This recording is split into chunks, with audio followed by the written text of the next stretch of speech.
The Canadian housing market is starting to look like a mirror image of the housing market in the US before the financial crisis. We'll get into that, but first of all, I just want to show you a story of just how close people are to the edge in Canada. I mean, take a look at this. The desperation is real. Laid off from a $95,000 a year job and can't even land work at Walmart. His brother makes $120,000 and still can't make ends meet. When six-figure salaries don't buy stability, what future is left for the rest of us? And that's coming from Shazzy on X. And once again, it is just showing the depression in Canada, because even as you'll see, you know, Walmart are cutting hours. And where do people generally end up during recessions? They end up in stores like Walmart. Those are normally the places that do well. Well, those are the places that are freezing hours and cutting hours. So it's just going to show what is really going on there. And now I want to show you this because you're seeing bank power of sales. This comes from John Flynn, that are still continuing to skyrocket. I mean, this trend does not look like it's reversing. It looks like it's increasing at a rapid rate. And then I also saw this, which is now GTA mortgage delinquencies are up above 0.4%. I would just say 4%, because if you look at my prior videos when we went back to the 1990s, you can basically call these numbers bullshit,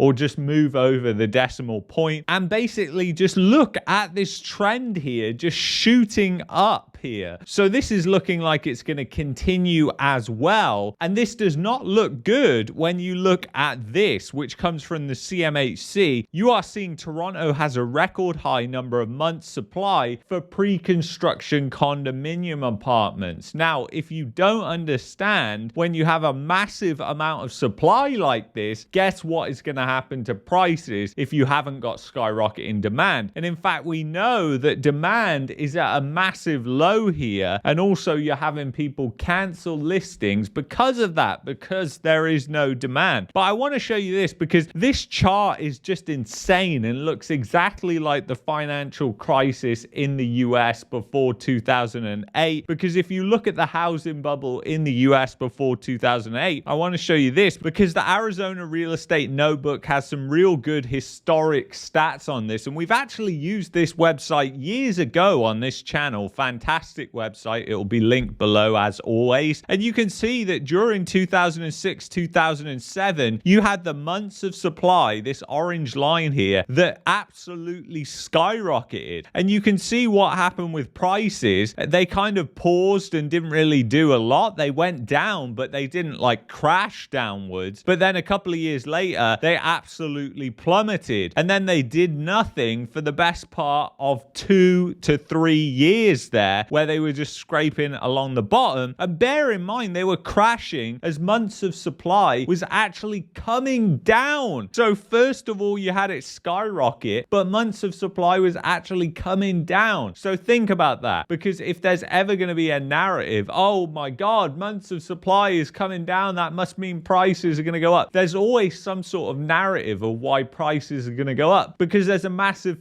industry. Canada is so dependent on real estate, which means so many jobs are dependent on real estate. We are seeing not only layoffs now, we're going to see many more layoffs coming forward. 40 to 50% of the construction workforce, that's by some estimates, jobs are at risk. Which means you have people constantly calling for a reignition of the housing bubble in some way, shape or form. But this chart is just really eerie when you go and look at what is happening right now with pre-construction, because it's absolutely skyrocketing. And of course, all the Canadian banks, they bet on this and they bet big. And then you've got cancelled Canadian real estate listings approach record share, but the volume is already there. Canadian real estate sellers have been cancelling their listings at an unusually high rate in recent months. A national MBF analysis shows that 1 in 5 listings, 22.5%, were cancelled in July. The share has been steadily climbing since 2020 2023. And while it is yet to print a record, it's now approaching previous extremes, which you can see here are in the financial crisis and also in the lead up to the pandemic, which is really interesting as well. The current cancellation rate is much higher than past recessionary peaks during the 2008 financial crisis. Cancellations peaked at less than 18% of listings. Even in 2020, at the height of the pandemic uncertainty, cancellations climbed sharply, but not as much as we've seen in recent months. So you're really seeing that once again, you go and look back 25 years at the data and you haven't seen cancellations that are this high. So this is just showing more denial. There's still a lot of denial in the real estate market. And you know, where's the demand going to come from? Because take a listen to this. And now Canadians are stuck paying these rental prices. The average age of a home buyer, the first-time home buyer, is over 35 now. That's amazing. It's not in your 20s or no, even it used to be early. in 20s. Yeah. It used to be early 30s. Now it's beyond 35. Imagine someone having to pay rent for that many years before becoming a homeowner. Yeah, so there you go. The average age of homeowners now is 35. So once again, that is just showing you what is going on. And then you've got also this from Shazzy on X. Apparently mass layoffs are coming to Bell this September. The bleeding doesn't stop. It only deepens this fall. So more massive Canadian oligarch companies are laying off workers. And it just shows how bad the economy really is in Canada when you look under the hood. And then Shazzy also put this on X. Someone in mortgage enforcement told me today they've already filed 32 statements of claim this month. I work for a lawyer. It's not on the news, but it's happening. The public are distracted. But inside the system, collapse is being documented one file at a time. And again, we've got to circle back to this because all these banks, you know, all these pre-construction units that are coming to the market right now, and the inventory is absolutely skyrocketing. Obviously, we know that the prices are coming down, and we know certain banks are doing certain things in order to get these appraisals so that people can then go ahead and follow through on that purchase. But that just adds another element of risk because think about it. Obviously, if the bank is taking on a loan where the asset is worth way less than what they lent for the mortgage, then really that just places all the risk on the bank because obviously if that person goes ahead and defaults on their mortgage, the bank's going to have to sell that and they might not even be able to